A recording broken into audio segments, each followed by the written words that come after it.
Hi there. In this video, we'll be covering the benefits of being a New York City ghostwriter. Establishing myself in and around the Big Apple has been a really interesting opportunity, and there are reasons why lots of ghostwriters live in and around New York City. By the end of this video, you will learn New York City's deep influences on media and publishing, as well as the need to tell stories that readers anywhere can relate to. And stay tuned until the end of the video for a free opportunity. Let's dive in.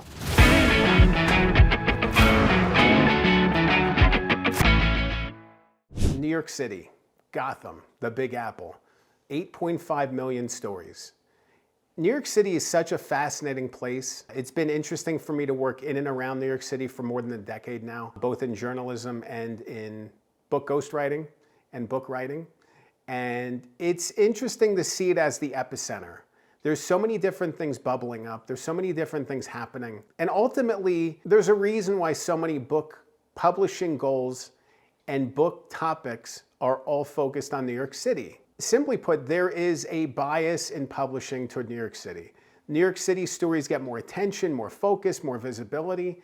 It's because all of the publishing houses have locations in New York City. A lot of the writers live in and around New York City. There's so much focus and attention on New York City. You think about book publicity when you go on a book tour. Ultimately, people are interested in local areas, New York City. You know, you think of the big networks, the TV networks, they're based in New York City. There's so many things that are in New York City, and because of that, everything works together. One hand connects to the other hand, which can be frustrating. I've worked on books myself where I knew that the book mattered. I knew that it was an important project, and yet it felt like the gatekeepers and the people making decisions didn't quite believe or trust in the story because it wasn't centered in New York City. It's such a frustrating thing. I think about baseball books, for example, and I wrote a book about a baseball player named Ken Caminiti who played for the Astros and he played for the Padres, and he was very successful in the 1990s. He won an MVP award. But because of the fact that he never played for the Yankees or the Mets, it was harder for me to get a book deal because people kept saying, what's the market?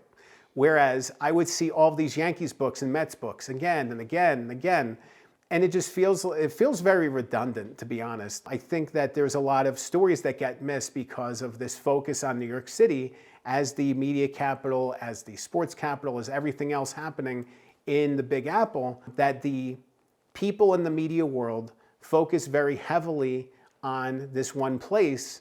And I think there's so many broader stories to tell. So all that to say, like, don't get discouraged if your story doesn't relate to New York City, or if you have a location that's outside of the city.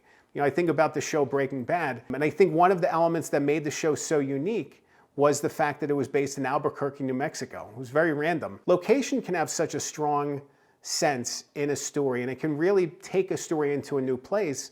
And I think it's limiting when the book publishing world centers so heavily on New York when there's so many other places and so many other stories to tell.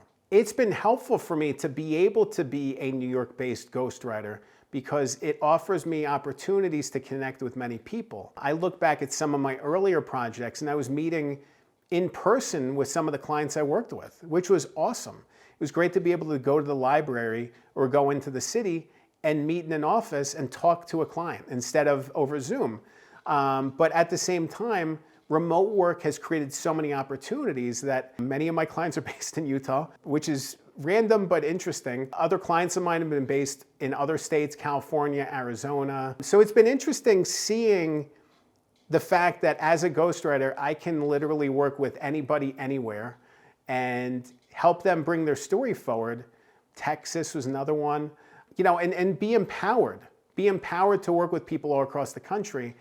That I can ghostwrite for somebody no matter where I'm located, but it's always nice to have that close proximity, you know, in case we want to meet or in case we want to get together. So it's just important to be able to tell the stories that are authentic to you and tell the stories that relate to the places where you live, the places that matter most. When you think about your book, think about location. You know, maybe your book is focused for CEOs and thought leaders in a specific place. You know, maybe it's focused on people of a certain age demographic. Maybe it's focused on people who have the same condition. Whatever the case may be, think about making it unique to that person because the reader is a unique reader.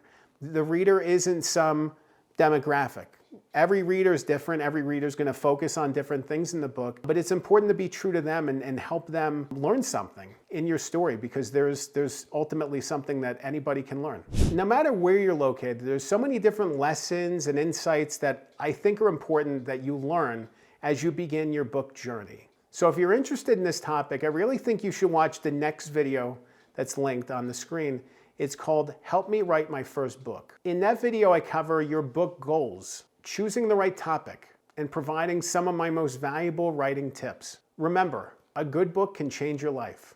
I'm Dan Good. Thanks for watching.